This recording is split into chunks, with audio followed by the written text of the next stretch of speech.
Bonsoir à tous, nous sommes lundi 12 octobre et il est l'heure du JT. Au sommaire de cette édition, une immersion dans le quartier de Montplaisir à Angers, car c'est une première, le conseil municipal de la ville va s'y dérouler ce soir. Que pensent les habitants du quartier de cette décentralisation et qu'attendent-ils du conseil de ce soir? Et ils vont nous l'expliquer. Et puis nous évoquerons le déménagement des pompiers du département dans des locaux situés à Beaucouzé.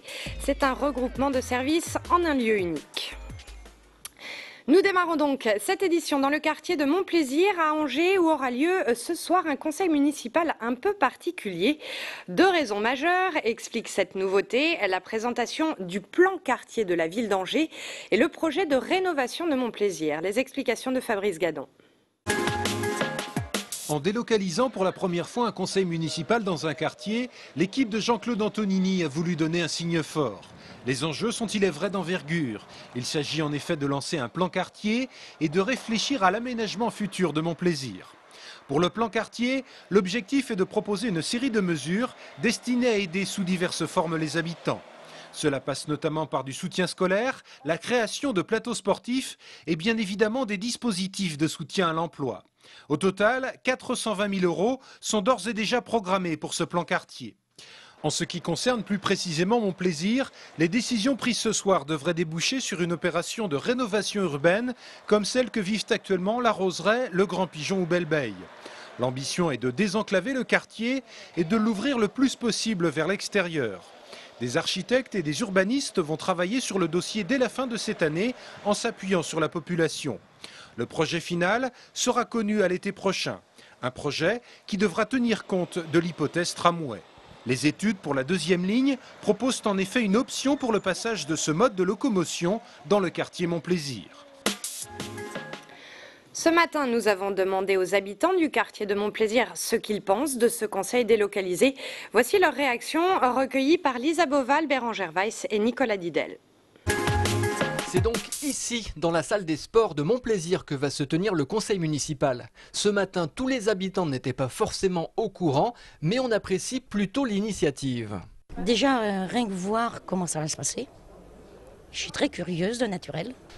Peut-être que c'est un bon signe pour décentraliser ce qui est centralisé et ça va rapprocher les administrateurs aux administrés.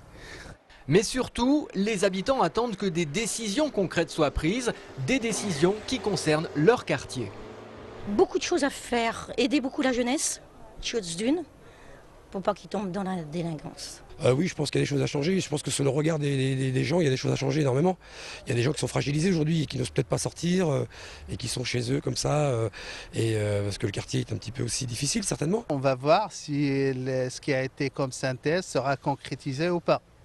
Rappelons pour terminer que le quartier Montplaisir compte 12 000 habitants sur les 156 000 de la ville d'Angers.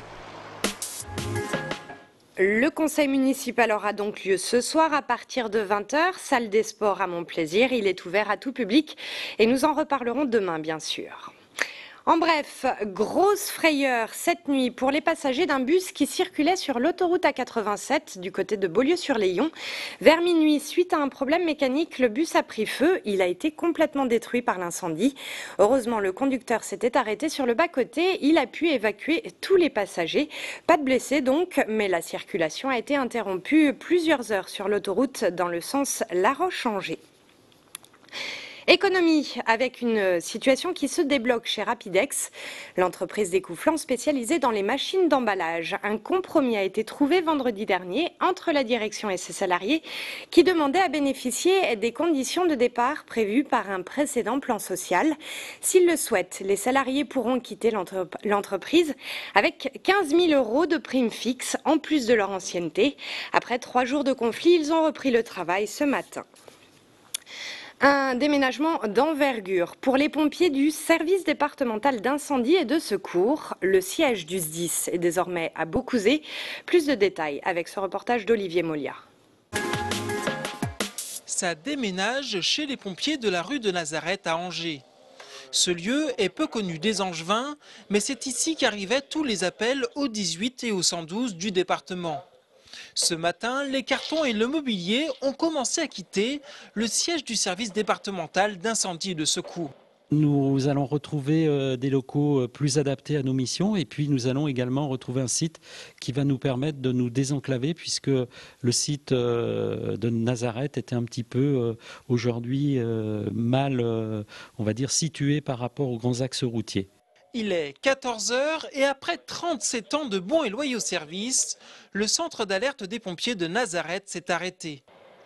Désormais, tout se passe ici, à Beaucouzé, dans le nouveau siège du service départemental d'incendie et de secours. C'est direction Tours. Madame, est-ce que vous êtes en direction de Tours? Pendant que les premiers appels arrivent, les cartons sont déballés et le mobilier installé. Le déménagement a été préparé de longue date, on peut dire depuis le début de l'année 2009. Ça a été une relation permanente avec toutes les entreprises qui ont un lien avec cette opération qui est très technique, très complexe et qui, avec une succession de phases de transfert qui ont commencé ce matin à 8 h pour se terminer cet après-midi à 15 h. Demain et après-demain, c'est l'administration et l'état-major qui prendront place à Beaucouzé. À terme, 160 personnes travailleront dans des locaux 2 fois plus grands que ceux de Nazareth. Un mot à propos des accroche-cœurs. 3 candidats se sont proposés de reprendre l'organisation du Festival des Arts de la Rue. Thé à la Rue, une compagnie de Saint-Clément-de-la-Place, Le Loup Blanc, une agence de communication événementielle de Niort, et Aquaviva, une société de production culturelle de Rennes. Les 3 postulants ont jusqu'au 3 novembre pour déposer leur projet. La mairie d'Angers prendra sa décision avant Noël. Quelques images de sport à présent. Contrairement aux hockeyeurs de l'Asga qui occupent toujours la tête du classement de Ligue Magnus, ils ont d'ailleurs remporté leur match samedi contre Villard-de-Lans. Les handballeurs d'Angers-Noyant piétinent samedi soir, salle Jean-Bouin. Ils recevaient les joueurs de Hasbrook contre lesquels ils ont fini par s'incliner 24-27. Un match serré mais dans lequel les Angevins ont toujours couru après les points et multiplié les maladresses. Deuxième défaite consécutive à domicile, les Noyangevins sont actuellement à la 11e place du classement de 2e division. C'est tout pour ce soir. On se retrouve demain sur Angers 7 à la même heure. Très bonne soirée.